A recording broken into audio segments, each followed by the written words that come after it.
Pretty fitting since it's Memorial Day and the way it works.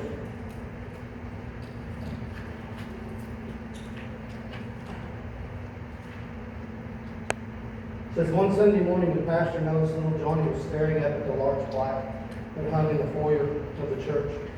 The 7-year-old had been staring at the plaque for some time, so the pastor walked up and stood beside the boy and said quietly, "Good morning, son."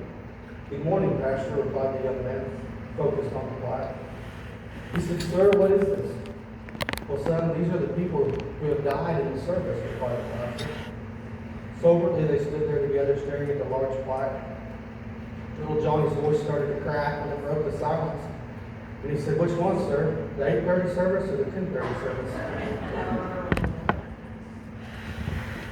This morning, it's Memorial Weekend.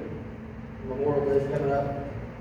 And my sermon isn't very long, so I read a little bit of history this morning on Memorial Day. I'm going to read it and we'll get started. It says, what is the history of Memorial Day?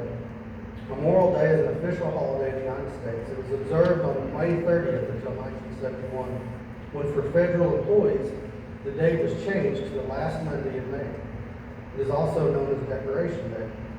The custom of placing flowers on the graves of the war began on May 5th, 1866, in Waterloo. And Waterloo has been recognized by Congress as the official birthplace of Memorial Day.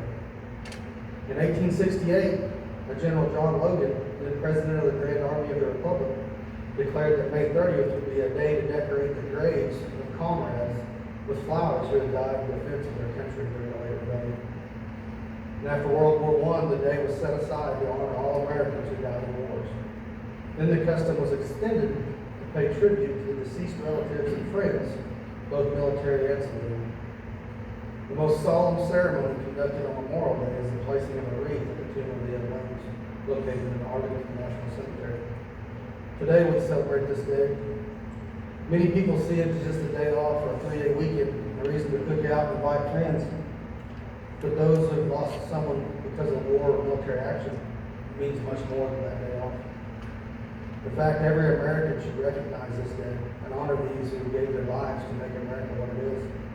Free, strong, and a nation worth fighting for. It's because of these men and women that have died for this country that we have the right to preach God's words freely.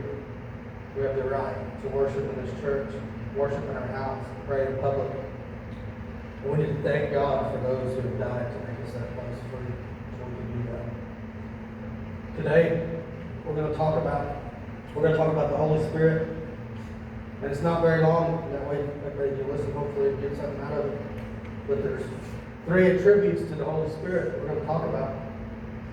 And the Holy Spirit, the best way to kind of explain it is when you was a kid, you always see the cartoons, they had the angel on one shoulder and the devil on the other shoulder, and they talk to you. The Holy Spirit lives in each and every one of us. God shows himself in many ways to man. And one of those ways is the Holy Spirit. The Holy Spirit is a personal form of God residing in each and every one of us. He has special powers at his command, and he can do anything he needs. Today we're going to look at 3 of those many powers. And the first one is omnipresent. And it means present everywhere at the same time. And in Psalms 139, 7 through 13, it says, "Where can I go to escape your spirit? Where can I flee from your presence? If I go up to heaven, you are there. If I make my bed in Sheol, you are there.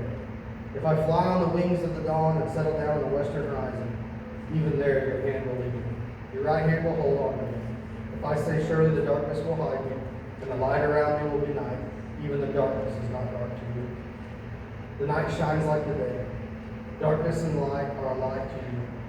For it was you who created my inward parts. You knit me together in my mother's womb." You see, the psalmist realizes that there's no place that God is not. There's no place we can hide from God. He's in the heavens above and the earth below. The psalmist says he's in his hand. And as kids, we sang the song that he has his whole world in his hand. And that's exactly what it is. He's everywhere all the time.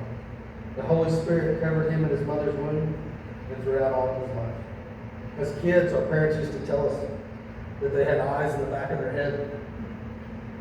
And it's nothing we can do that God doesn't know about. There's nowhere we can go that God isn't there. There's nothing we can say that God does not hear.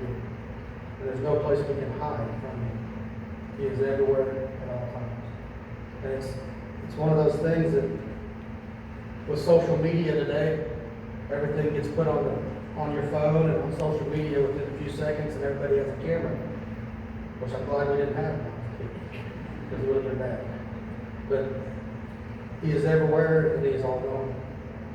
The second thing is omniscience, which is knowledge of everything.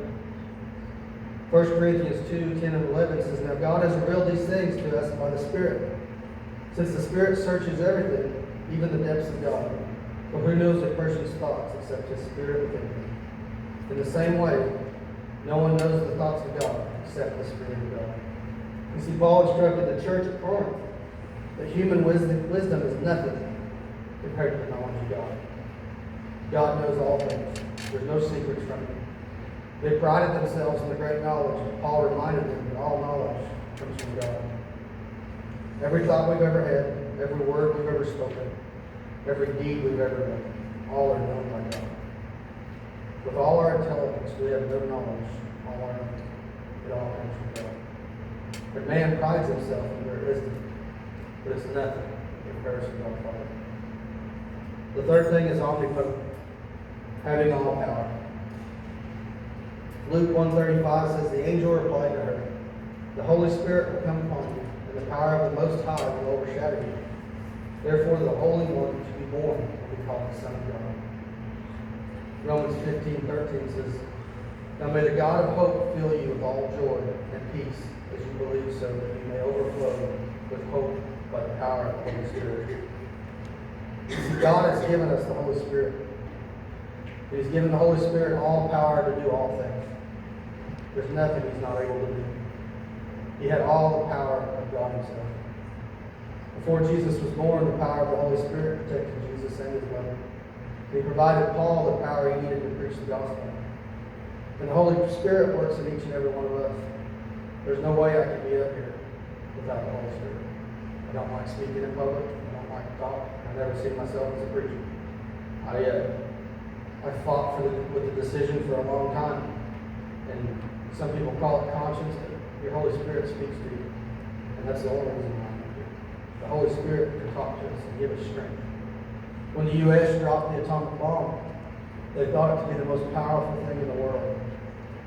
But today it's a small comparison to the power of the things that are in existence. But God's power is still the most powerful thing in this world today. He provides His people power to live for Him today and every day. He gives us the power over Satan. There's so many things that this Holy Spirit can do. And if you take anything away from today, it would be listen right. As parents and as kids and as general people around, nobody likes to speak to someone and they're not listening.